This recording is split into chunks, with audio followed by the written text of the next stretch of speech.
Hi everybody, welcome back to the Drunken Bull Ranch. I'm Reed. So today we're actually going to cut some more hay. Now as you can see behind me, right over there, I already cut and baled the front pasture. So off of that pasture we actually got more hay than I think we've ever gotten, which made me feel pretty good. But here, let me show you. Right out there, all those bales, there was 103 bales when it was all said and done, which basically means we've got enough bales to feed the little calves for 100 days, because they only eat about a bale a day anyway. But I'm cutting this field, which is our three-way.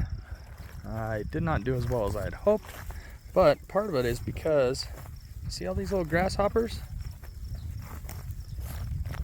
I hope you guys can see those. They are eating it up, and I mean eating it up.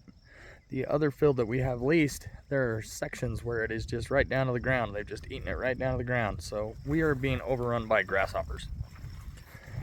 It doesn't help that there's deer in there, and also there's like, I don't know, probably 20 rock chucks in there that are eating it too.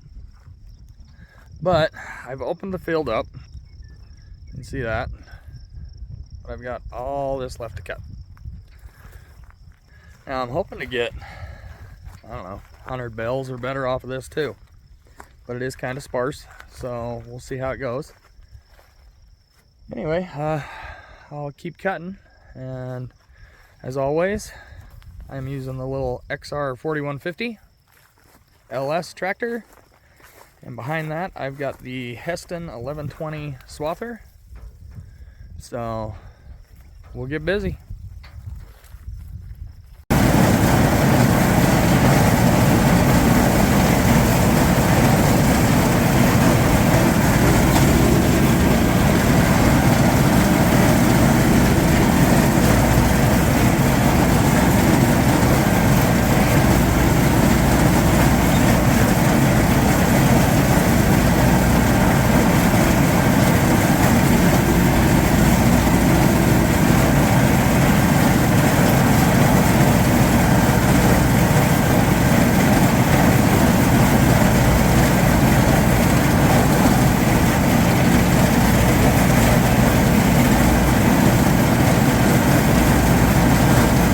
Okay everybody, so I'm almost done cutting.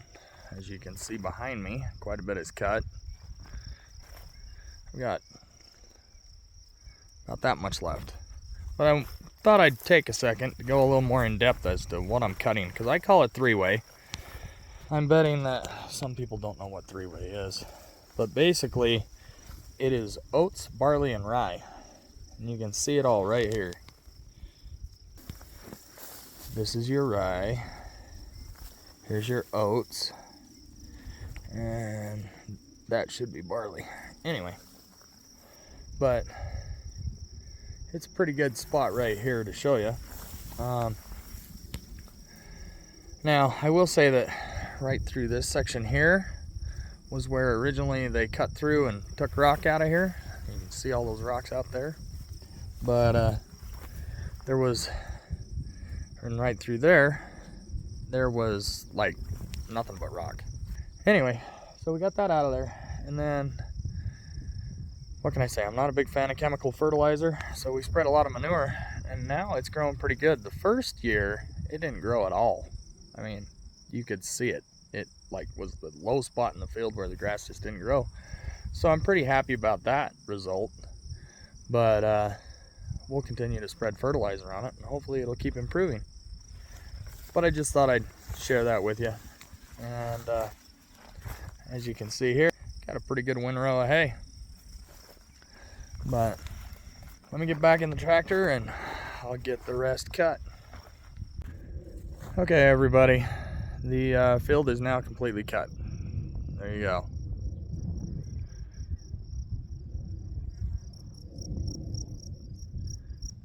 Now, as I was saying, I'm hoping for around about 100 bales off this field. I don't know if I'll get it. By 100 bales. I'm talking about the small square bales that you can see behind me. I'll be honest and say I'd just as soon have a little round baler, but I don't, so we do the small square bales. Someday I hope to get a little round baler. Anyway, so there you go. I should probably show you this so that you can see, other than the grasshoppers, that all this seed was getting knocked off as I was cutting. Now hopefully that means that it'll reseed and we'll get more of this next year or on the next crop, assuming that we get another crop.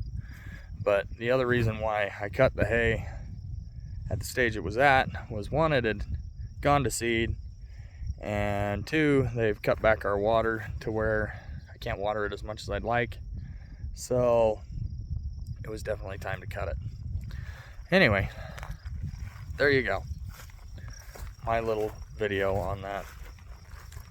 So as always, support your local farmers. Have a wonderful day, and we'll talk at you next time.